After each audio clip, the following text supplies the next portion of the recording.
So we'll start with our session on Commerce Code 08 subject of UGC NET. Okay.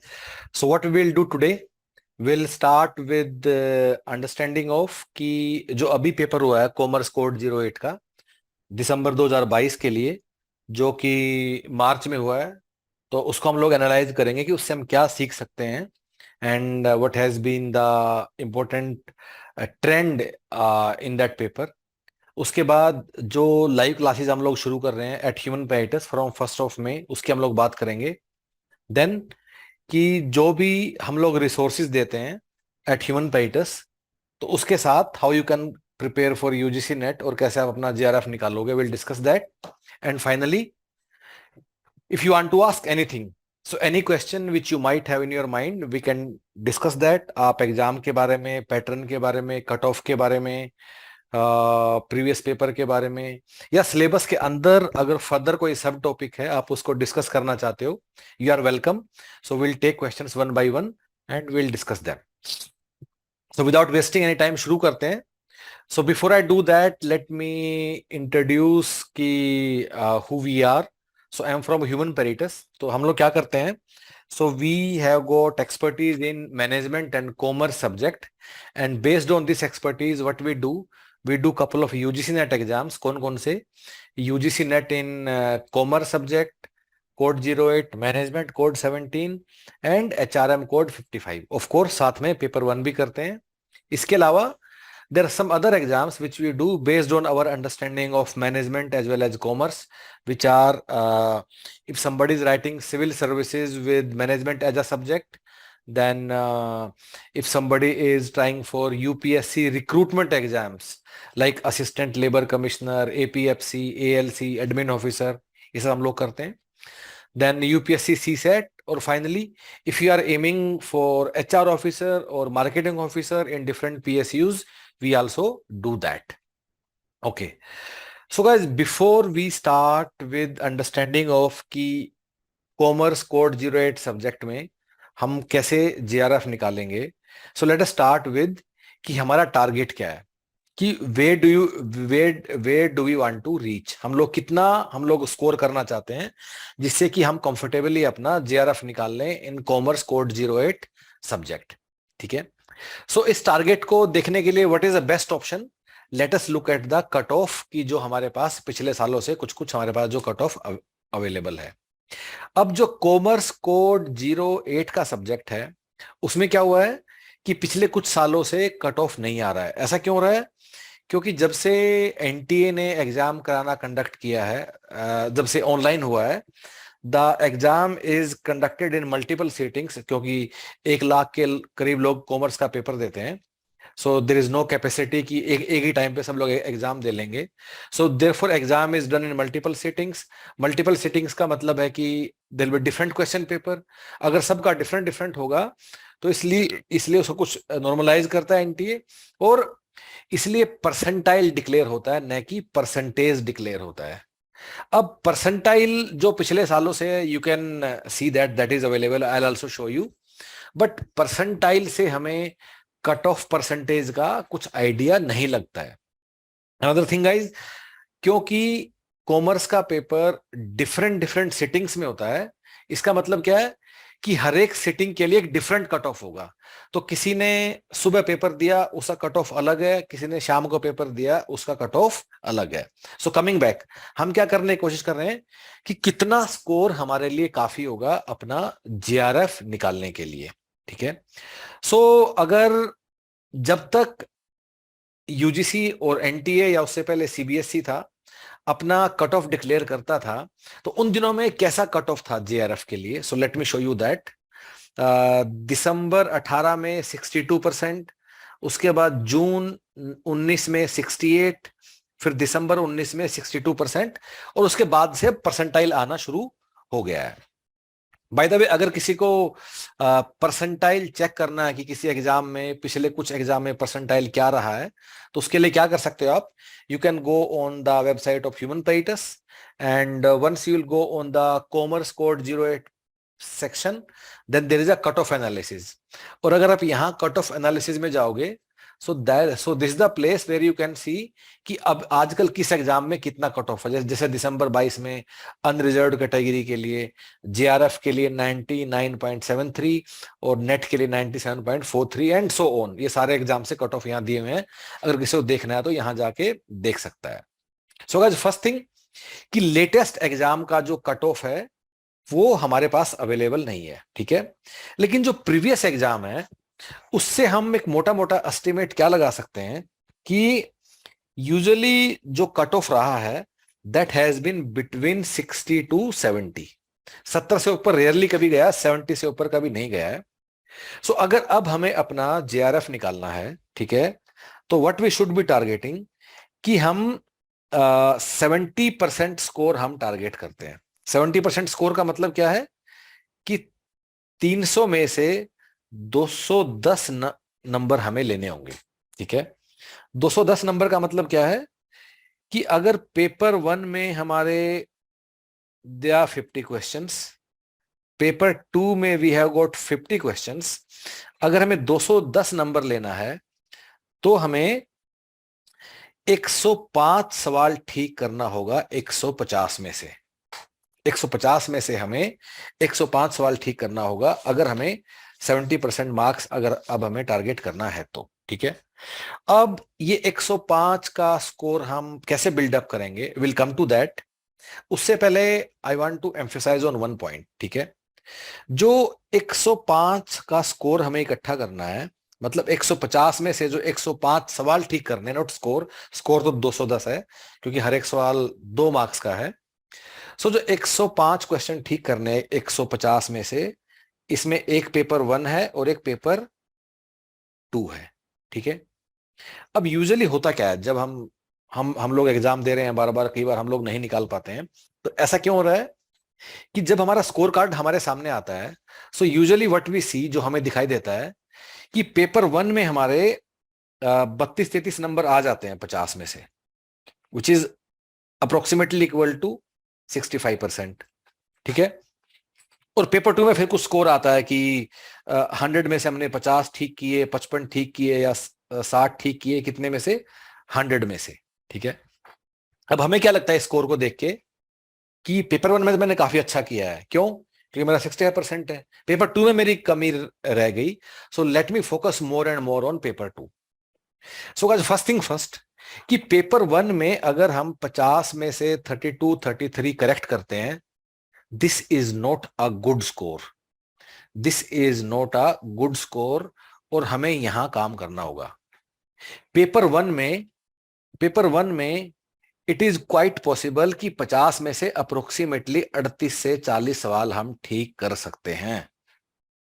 अब मैं ऐसा क्यों बोल रहा हूं कि पेपर 1 में हमें 38-40 ठीक करने 50 में से, वो इसलिए बोल रहा हूं, the effort required for getting that one additional mark in paper 1 is much less than the effort required to get that additional mark in paper 2।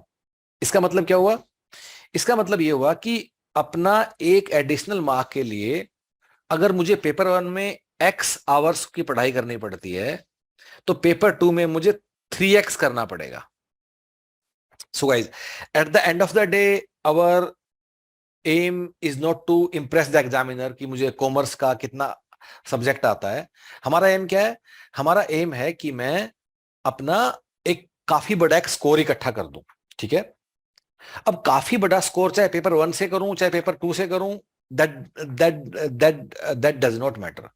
So guys, पहली बात जो हमें याद रखनी है, अगर हमें 150 में से 105 सवाल ठीक करने हैं, तो पेपर 1 के लिए हमारा टारगेट 30-32 सवाल नहीं होना चाहिए 50 में से। पेपर 1 में हमें 38 से 40 सवाल ठीक करने होंगे, and this is very well doable, this is very well doable. In fact हम लोग अब पिछले 10-11 साल से हम लोग यूजीसी नेट के डिफरेंट हम लोग सब्जेक्ट के लिए हम लोग बच्चों को तैयारी करवा रहे हैं। आप हमारा वेबसाइट पे जाइए, and in fact let me show you that, ठीक है। अगर वेबसाइट पे जाओगे ना, यहाँ आपको दिखाई देगा कि ये तो कुछ है, कम से कम 200 लोगों के इंटरव्यूज पड़े हुए हैं, ठीक है। These are video interviews. अगर आप इन सब को देखोगे ना, सो ऑब्वियसली ये काफी तुम्हें बातें बताएंगे कि कैसे क्या करना है, पर एक कंसिस्टेंट बात आपको इन सब में ये दिखाई देगा कि जो पेपर वन है, पेपर वन में इन लोगों ने काफी अच्छा परफॉर्म किया है। Go through some of them. Obviously हमारे पास काफी लोगों के स्कोर कार्ड भी हैं, but consistently you will see that these guys have done very well in paper one.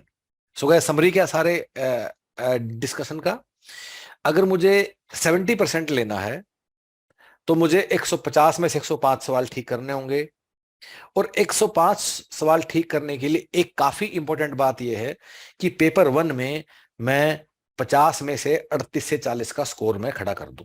ठीक है, अब आते हैं कि इस बात पे कि Yatharth wait, I will come back to you. तो कुछ लोग डाउट पूछ रहे हैं, I will come back to you, मुझे 15 मिनट लगेगा, then I will come back to you. ठीक है, अब ये स्कोर इकट्ठा कैसे होगा, how will we reach that stage कि जहां हम लोग जा सकते हैं। ठीक है, तो एग्जाम तैयारी करने के लिए सबसे पहले हम लोग क्या करते हैं, let us look at the syllabus. सो आपको अपना सिलेबस देखना है। सिलेबस आप लोग कहां देख सकते हो, again you can go to the website of Human Peritus. अगर आप होम पेज पे जाएंगे, गो टू कॉमर्स कोड 0 एक सेक्शन, और आप यहाँ सिलेबस पे क्लिक करोगे, another page will open up, और जहां आपको पूरा डिटेल में सिलेबस दिया हुआ है सेक्शन वाइज, आप इसको डाउनलोड भी यहां से कर लेते हो। पेपर वन का सिलेबस है, पेपर टू का सिलेबस है। पेपर वन और पेपर टू को यूजीसी नेट ने 10-10 यूनिट में फर्दर डिवाइड किया हुआ है। पेपर वन 50 सवाल, पेपर टू 100 सवाल। अब इस सारे सिलेबस में से, जिसमें से 150 सवाल बनेंगे, 105 मार्क्स कैसे आएंगे, हम उस पे आते हैं। अब सबसे पहले हमारे दिमाग में क्या बात आती है, सबसे पहले हमारे दिमाग में यह बात आती है कि कौन सा टॉपिक ज्यादा इंपॉर्टेंट है, कौन सा कम है, ताकि मैं अच्छा स्कोर पुट अप कर पाऊं। So what is weightage of topics in the paper. उसके लिए हम लोग कई बार यूट्यूब पे भी जाते हैं, इंपॉर्टेंट क्वेश्चन ढूंढने की कोशिश करते हैं, इंपॉर्टेंट टॉपिक्स ढूंढने की कोशिश करते हैं। That is quite fair. Let us see कि रियलिटी क्या है, कि किसका कितना वेटेज है, और किस पे हमें ज्यादा जोर देना है, और किस पे कम हम लोग जोर दे सकते हैं।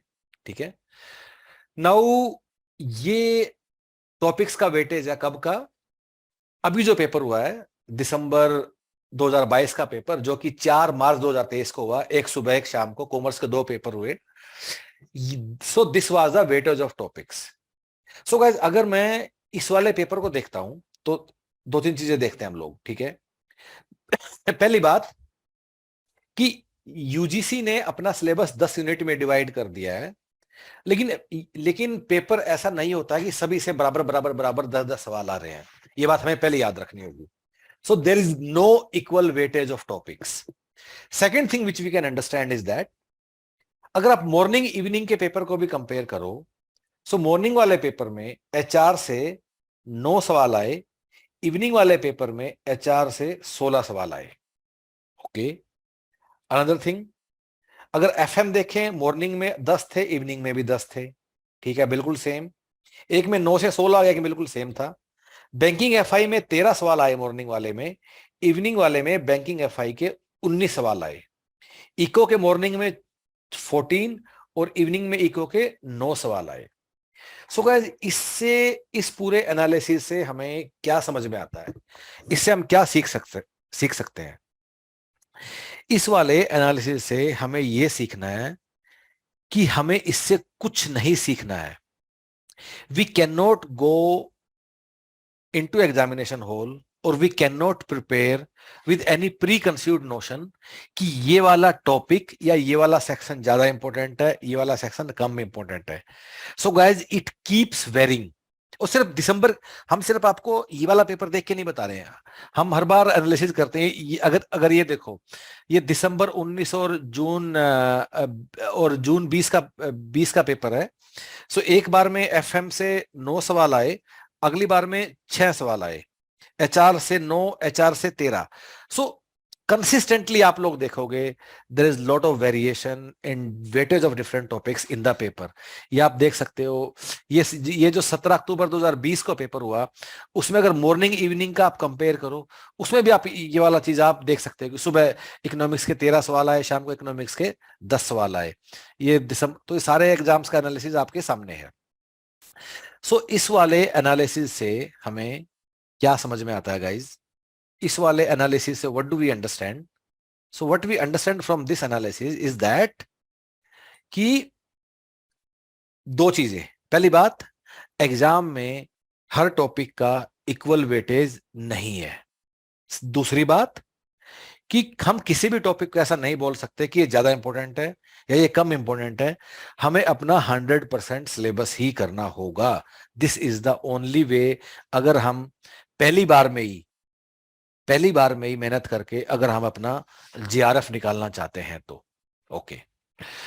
सो नाउ वी नो कि टॉपिक्स के बारे में किसका वेटेज कम है, किसका वेटेज ज्यादा है। ठीक है, अब एक अगली चीज पे आते हैं कि एक परसेप्शन हम सब के मन में बन गया है पिछले 2-3 साल से कि यूजीसी नेट का जो पेपर है in commerce subject code 08, that has become tougher over the years. अब मुश्किल हो चुका है यूजीसी नेट। अब इसको हम इस चीज को हम लोग समझते हैं कि क्या ऐसा है, ऐसा है तो कितना है, और इसका हमारे ऊपर क्या इंपैक्ट है, हम कैसे अपने आप को तैयारी करें in this situation.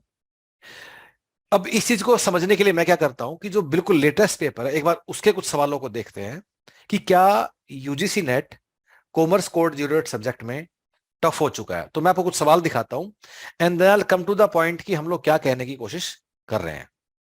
So guys, ये मॉर्निंग शिफ्ट में जो पेपर आया 4 मार्च को, इसमें ये वाला क्वेश्चन आया ब्लैक स्कोल्स मॉडल पे।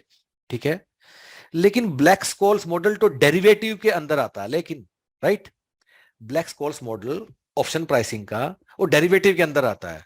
अब डेरिवेटिव का कीवर्ड तो कॉमर्स के सिलेबस में नहीं है, मैनेजमेंट वालों को है, लेकिन जो यूजीसी नेट कॉमर्स का सिलेबस है उसमें तो डेरिवेटिव कीवर्ड भी नहीं है। ओके, कुछ सवाल और देखते हैं। सो ये वाला सवाल आया सी एंड एफ एजेंट पे। सो दिस इज अबाउट कि जो इंटरनेशनल ट्रेड है उसमें किस तरह का डॉक्यूमेंटेशन यूज होता है एक्सपोर्ट इंपोर्ट में। अगेन, ये वाला कीवर्ड कॉमर्स के सिलेबस में भी नहीं है, मैनेजमेंट में है, बिल्कुल है, क्योंकि मैनेजमेंट भी कराते हैं। सो ये सवाल भी आपके सिलेबस में जो कीवर्ड है उसमें था ही नहीं। ठीक है, आगे बढ़ते हैं। अब एक जीएसटी के ऊपर सवाल आया। ठीक है, so this was related to current affairs. So GST में लेटेस्ट कुछ क्या चेंजेस हुए तो उसके बारे में so there is a authority, National Anti Profiting Authority. इसको बंद करके इसका सारा काम कंपटीशन कमीशन को दे दिया गया है। ये कब हुआ? अभी लेटेस्ट हुआ 1 दिसंबर 2022 को। इसका सवाल आया जो करंट अफेयर से रिलेटेड है। ठीक इस तरह ये सवाल देखते हैं कि which statement is true. Of course statement 1 is true, लेकिन इसमें स्टेटमेंट 3 भी उतना ही ट्रू है, because kurtosis can also be negative. तो सी भी इसका आंसर हो सकता है। इसका मतलब गलत आंसर भी है हमारे पास। अब ये करंट अफेयर वाला एक और सवाल आया एफटीए के बारे में। ठीक है, तो ये कुछ तरह के सवाल आए। कौन कौन से सवाल दिखाए मैंने कि कुछ गलत सवाल भी हैं जिनके एनटीए ने आंसर की करेक्ट करने का भी एग्री नहीं किया है। दूसरा, कुछ सवाल आउट ऑफ सिलेबस या आउट ऑफ कॉन्टेक्स्ट भी आए हैं। ठीक है, so guys what we are trying to do, हम तो देखने की कोशिश करेंगे पेपर टफ हुआ तो हुआ क्या है। अगली चीज, अब कुछ ऐसे सवाल हैं कि जो कि कहीं से भी उठ के आ जाता है। कहीं से भी उठ के आ जाने का मतलब क्या है कि अगर हम अपनी ट्रेडिशनल नॉर्मल बुक्स पढ़ते हैं तो उसमें या तो वो कवर नहीं होता, या फिर वो इतना फाइनर पॉइंट है कि उसको याद करने की प्रोबेबिलिटी काफी कम होती है हमारी अगर हम उसको कर। जैसे ये वाला सवाल आया कि अगर एफडीआई के लिए कुछ आएगा आएगा तो उसे आरबीआई को कब तक इन्फॉर्म करना है। अब ये सवाल आया, अब काफी कम लोगों से ठीक हुआ, दैट इज फाइन, इसको हम टब बोल सकते हैं। इस तरह लाइफ इंश्योरेंस कंपनी के लिए कितनी रिक्वायरमेंट है, अब ये भी अलग से कि ये सबको याद नहीं होगा, बिकॉज ऐसी हजारों चीजें हैं। कल को हम बोल सकते हैं कि पेमेंट बैंक सेटअप करने के लिए कितनी रिक्वायरमेंट है, स्मॉल फाइनेंस बैंक के लिए कितना है, फॉरेन वाले बैंक के लिए कितना। सो यूजुअली इस तरह के डेटा लोगों को याद नहीं रहता है। ठीक है, देन कोई ट्रेनिंग टेक्निक है built in tension, again not a very commonly heard term, तो शायद कुछ लोगों को ये नहीं हुआ होगा। इस तरह कुछ और भी देख सकते हैं कि इंफॉर्मेशन सिस्टम ऑडिटर कैसे करता है। सो अब मैंने आपको ना 3 तरह के सवाल दिखाए। ठीक है, 3 तरह के सवाल मैंने कौन कौन से दिखाए। नंबर वन की जो आउट ऑफ सिलेबस इनको बोल सकते हैं। नंबर 2, जो यूपीएससी बोल रहा हूं, एनटीए ने ही जो गलत कर दिया है। और नंबर 3 की जो टफ है, टफ का मतलब है, अगेन आई रिपीट, कि जो हमारी ट्रेडिशनल बुक्स है जिनसे हम पढ़ाई करते हैं, उसमें यूजुअली ये सब चीजें नहीं दिया होता है। तो क्योंकि ये सब हमें दिखाई देता है पेपर के बाद में, ये सब चीजें हमें दिखाई देता है, हम पेपर दे के बाहर आते हैं और हमारा एक परसेप्शन होता है दिमाग में कि ये तो पेपर काफी टफ हो चुका है। क्यों? क्योंकि हमें यही सवाल हमें याद रहते हैं दिमाग में। But guys, reality is something else. Reality क्या है कि जो ये इस तरह के सवाल हैं, ये कितने होते हैं? ये मोटा मोटा 10 से 12 सवाल होते हैं आउट ऑफ 100। इसके अलावा जो रिमेनिंग 85 टू 90 सवाल होते हैं out of 100, they are quite traditional in nature. Traditional का मतलब है कि कोई भी कहीं से भी सिंसियरली अगर अपना पढ़ाई कर रहा होगा तो उसके सामने ये सवाल डेफिनेटली आएंगे। अब जो हमारा टारगेट क्या है, हमें अपना स्कोर कितना लेना है? हमें 65 टू 70 करेक्ट करने हैं। हमें 65 टू, अगर पेपर वन में अच्छा करते हो तो 65 टू 70 की जरूरत भी नहीं है, 60 टू 65 में काम चल जाएगा। ठीक है, तो हमें 60 70 के बीच में कहीं स्कोर करना है। हमारे पास कौन से सवाल हैं जो ट्रेडिशनल है? वो है 85 से 90। देयरफॉर ये जो 85 से 90 सवाल हैं, ये हमारा टारगेट है। हमें इन 10-12 सवालों को लेके वरी नहीं करना है। और ये हर बार ही आते रहेंगे, ये हर बार ही आते रहेंगे। अगले साल दोगे, 5 साल पढ़ाई करते रहो, फिर भी 10-12 सवाल ऐसे होंगे जो कि हमसे नहीं हो पाएंगे। लेकिन हमारा सिलेक्शन या रिजेक्शन उन 10-12 सवालों से डिसाइड नहीं होता। हमारा सिलेक्शन रिजेक्शन इस बात से डिसाइड होता है कि इस 85 से 90 में मैं कितने ठीक कर पाया, जो कि काफी ट्रेडिशनल विद इन बाउंड्री, जो कि यूजुअली बुक्स में होते हैं, वहां हमको ये सब चीजें कवर हुआ है। सो अगर हम फेल होते हैं, फेल का मतलब है कि अगर हम सफिशिएंट मार्क्स नहीं लेके आ पाते हैं अपना जेआरएफ या नेट के लिए, तो इसलिए नहीं होते हैं कि 10 से 12 वालों में से नहीं कर पाए, वो तो कोई भी नहीं कर पाया। अगर हम फेल होते हैं तो इसलिए होते हैं कि ये जो 85 से 90 सवाल थे, इनमें मैं अच्छा नहीं कर पाया। This is the reason why we fail. So guys, once again, paper में इन सब बातों का वरी नहीं करना है। हमारे जो सवाल है 85 से 90, जो हमारा टारगेट है, उसमें से 60 65 70 नंबर लेना is doable, is very well possible, अगर हम 3-4 महीने सिंसियरली पढ़ाई करते हैं। अनदर थिंग गाइज, हम लोग कई बार ये भी डिस्कस करते हैं कि paper has become tougher, why? कि कुछ चेंजेस हो गए हैं लेटली। अब वो चेंजेस क्या, उसकी बात भी कर लेते हैं। सो पहले पेपर कौन करता था? पहले यूजीसी करता था, फिर बीच में 1-2 साल किसने किया? सीबीएसई ने किया। आजकल कौन कर रहा है? एनटीए कर रहा है। ठीक है, सो जब यूजीसी पेपर जब करता था, और कुछ हद तक जब सीबीएसई भी करता था, उस टाइम क्या, 2013 14 15 16 18 उन दिनों में क्या होता था कि अगर हमें जेआरएफ या नेट निकालना है तो हमें कुछ कीवर्ड याद करने होते थे फॉर द एंटायर सिलेबस। सो हम कुछ कीवर्ड याद करेंगे और उस कीवर्ड के बेस पे ही हमारा सारा सिलेबस कवर हो जाएगा, और उसमें से ही आसान आसान सवाल बन के हमारा पेपर आराम से निकल जाता था। और इनफैक्ट 2 घंटे, 2 महीने वाज सफिशिएंट अपना पूरा एग्जाम निकालने के लिए। लेकिन जब से एनटीए ने टेक ओवर किया, सो गाइस क्या हुआ? It is no more keyword based, but it has become conceptual in nature. Conceptual का मतलब क्या है? कि अब हमें चीजों को समझना होगा। कॉन्सेप्चुअल का मतलब ये नहीं है कि हमें 10-12 टफ वाले सवालों को कैसे भी आंसर करना है। कॉन्सेप्चुअल का मतलब है कि जो ये 85 से 90 सवाल आए हैं, they are within boundary of syllabus, they are within boundary of syllabus, लेकिन स्टिल इन सवालों को आंसर करने के लिए हमें कॉन्सेप्चुअली चीजों को समझना होगा, न कि हम कुछ कीवर्ड याद करके चले गए उससे हमारा पेपर निकल जाएगा। सो दिस द चेंज नाउ। जब से एनटीए आया है, the paper has become more conceptual in nature. अब कॉन्सेप्चुअल का मतलब क्या है? मैं 1-2 सवाल से आपको करके दिखा देता हूं। जैसे ये वाला सवाल अब की बार आया है, ठीक है, कि एक्सचेंज रेट एक्सचेंज रेट किस चीज से वेरी करता है, किस चीज का इंपैक्ट है एक्सचेंज रेट पे, फॉरेन एक्सचेंज रेट पे। सो गाइस, जब तुम, अब कहीं भी ना बुक में ऐसे नहीं दिया होता कि exchange rate is depending upon inflation और इंटरेस्ट रेट। लेकिन जब ये तुम पूरा टॉपिक करोगे, अब जब तुम परचेजिंग पावर पैरिटी अच्छे से पढ़ोगे, जब तुम इंटरनेशनल फिशर इक्वेशन अच्छे से पढ़ोगे, तो तब तुम्हें समझ में आएगा कि कैसे एक्सचेंज रेट इन्फ्लेशन और इंटरेस्ट रेट पे डिपेंड करता है, कैसे how exchange rate varies between two country if there are differences in inflation और interest rate. That is how you will understand. कहीं बुक में ऐसा नहीं दिया हुआ कि कहीं ये 3 फैक्टर हैं वो सब है। उसके लिए PPP, purchasing power parity, international Fisher equation और ऐसे 2-3 चीजें मिला के जब एक ओवरऑल पिक्चर बाहर आएगी ना, तब ये सवाल ठीक होगा।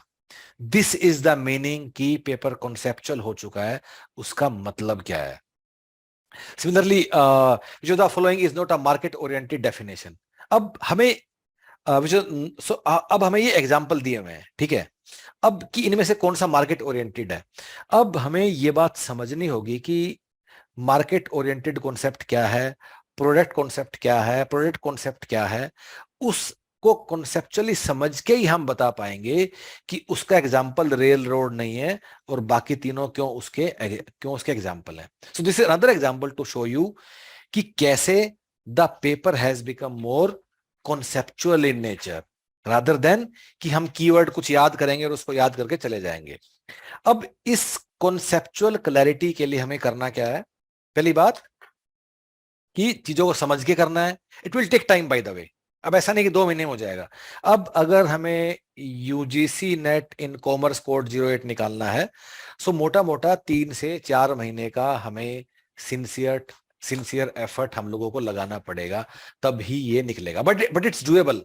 अगर आप 3-4 महीने सिंसियर एफर्ट लगाते हो, 100% आप पहली बार में अपना जेआरएफ निकाल सकते हो और फिर लाइफ में कुछ और कर सकते हो, न कि यूजीसी नेट के लिए अपना यूथ के तुम्हें इतना साल खराब करने का जरूरत नहीं है।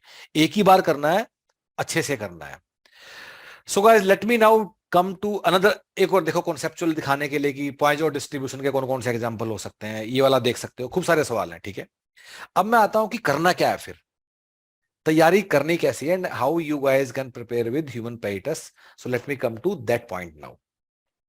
सो इस पॉइंट को समझने के लिए हम क्या करते हैं, there is a 4 step plan जिससे आपको पूरा तैयारी करना है, and this 4 step plan is given over here. पर मैं आपको समझा देता हूं कि 4 स्टेप प्लान क्या है और कैसे हम आपका JRF निकलवाएंगे।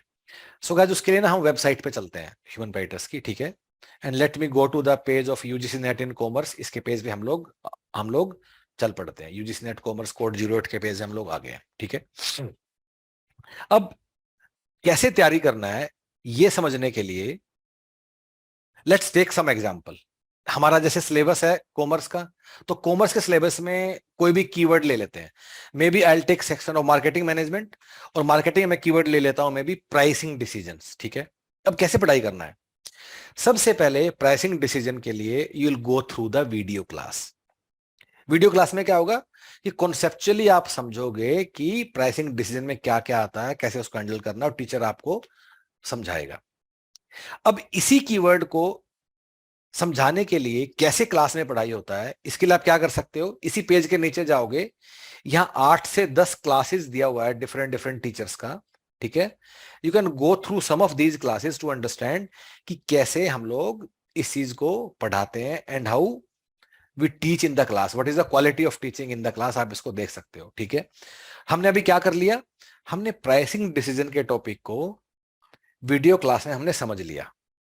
Let's come to second step now. Second step क्या है कि आपके घर एक प्रिंटेड बुकलेट आएगा, उस प्रिंटेड बुकलेट से मुझे मार्केटिंग मैनेजमेंट की किताब के अंदर जाके प्राइसिंग डिसीजन के पूरे चैप्टर को पढ़ना है। We have to go through that printed booklet, that's quite concise. अब ये देखने के लिए कि उसमें कैसा कंटेंट है, क्या क्वालिटी है, इसी पेज पर बुकलेट्स के सैंपल भी दिए हुए हैं। Go through some of them to understand कि कैसे वो सारा कंटेंट बना है। अब हमने क्या कर लिया, हमने पहले प्राइसिंग डिसीजन वाले कीवर्ड को वीडियो क्लास से समझ लिया, उसके बाद हमने उसको बुकलेट से हमने उसको कवर कर लिया। उसके बाद हम आएंगे ऑनलाइन टेस्ट प्लेटफॉर्म पे जहां सेक्शनल टेस्ट दिए हुए हैं। तो वहां इस सब टॉपिक के, प्राइसिंग डिसीजन के सब टॉपिक के ही कुछ सवाल होंगे, 30, 40, 50, 60, 80 जितने भी हैं, फिर आपको इसी टॉपिक के सारे सवाल लगाने हैं in form of a sectional test. इन सारे सवालों में पिछले सालों में 2009 से प्राइसिंग डिसीजन के जितने भी सवाल आए हैं they are also automatically covered. ठीक है, सो गाइस इस तरह आपको हर एक कीवर्ड ऑफ द सिलेबस को you have to go through these 3 steps, video class, printed booklet और उसका सेक्शनल टेस्ट। और पहले के बाद दूसरा कीवर्ड, दूसरे के बाद तीसरा, चौथा, इस तरह आपको एक एक करके सारे का सारा सिलेबस आपको खत्म करना है। एक बार ये सिलेबस खत्म हो गया आपके, उसके बाद आपको मॉक टेस्ट देने हैं एंड दैट्स ऑल। इसके अलावा गाइज आपको कोई दूसरा बुक, कोई PYQ, कुछ भी दूसरा रिसोर्स आपको नहीं छूना है। जो हमने आपको दिया है just go through that and it will take care of everything. If you go through these 4 steps, you can depend completely upon us. इसके अलावा आपको कुछ और भी नहीं छूना है। अप्रोक्सीमेटली 3 से 4 महीने का समय लगेगा। 1 मई से हम लोग लाइव क्लास शुरू कर रहे हैं एंड एक बार करो, अच्छे से करो और get out of it, get out of the preparation mode. उसके लाइफ में कुछ और करो। इट्स वेरी वेल डूएबल कि आप अच्छे से करते हो। सो 3 से 4 महीने में सिलेबस खत्म करके you can crack your JRF in UGC net in commerce. ठीक है, so guys that's all from my side. If you have any questions just raise your hand, I will unmute you और एक एक करके हम इसको डिस्कस कर सकते हैं, जो कुछ ही पूछना है। So on the online test platform एक एक करके अपने हाथ उठा सकते हो and sorry, on this online, not on the test platform. So on the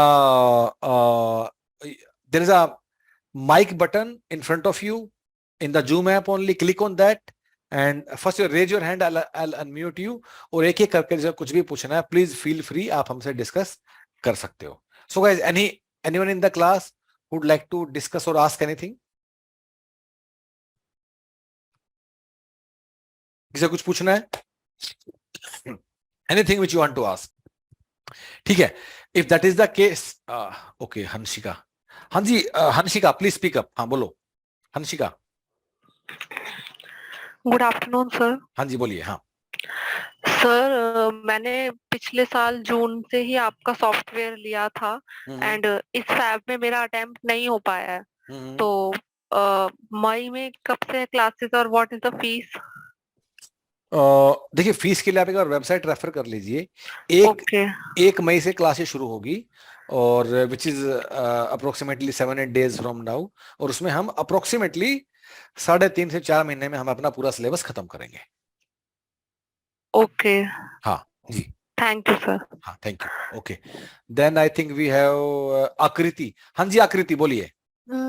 Good afternoon, sir. हाँ जी बोलिए। So my question is that I have enrolled for the live video classes. My only concern is that since I'm working as a teacher right now, so the classes that will be held during 11 o'clock in the morning and 3 o'clock, I might not be able to attend the live classes.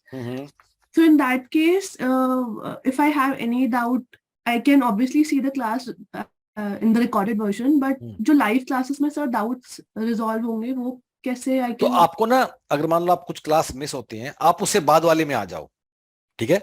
Otherwise 2-3 आपके पास option है। पहली बात तो आप हमारा doubt हमें email कर दो, हम उसको क्लैरिफाई करवा देंगे। नंबर 2, आपको हाँ, उसमें अगर हमें लगेगा टीचर को कुछ कॉल बैक करना है, somebody will call you back, that provision is also there. Otherwise आप मान लो आज क्लास मिस होती है तो नेक्स्ट वाले में आ जाओ, टीचर से बात कर लो एंड टीचर को बोल दो कि मुझे क्लास के बाद में 5 मिनट कुछ मेरे पिछली क्लास से कुछ डाउट्स हैं, I want to discuss them and they will take it up with you. Okay sir. हाँ, एंड डोंट वरी, हम लोग ना अपनी क्लासेस में काफी अच्छे से पढ़ाते हैं। अगर आप रिकॉर्डेड वीडियो से भी कवर करोगे तो काफी कम बार ऐसा होगा कि आपको कुछ डाउट फेस होगा। You will be able to understand it, don't worry. Okay sir, thank you. हाँ हाँ, thanks. Okay, so guys, anybody else? Okay, so if that is the case will wind up for now.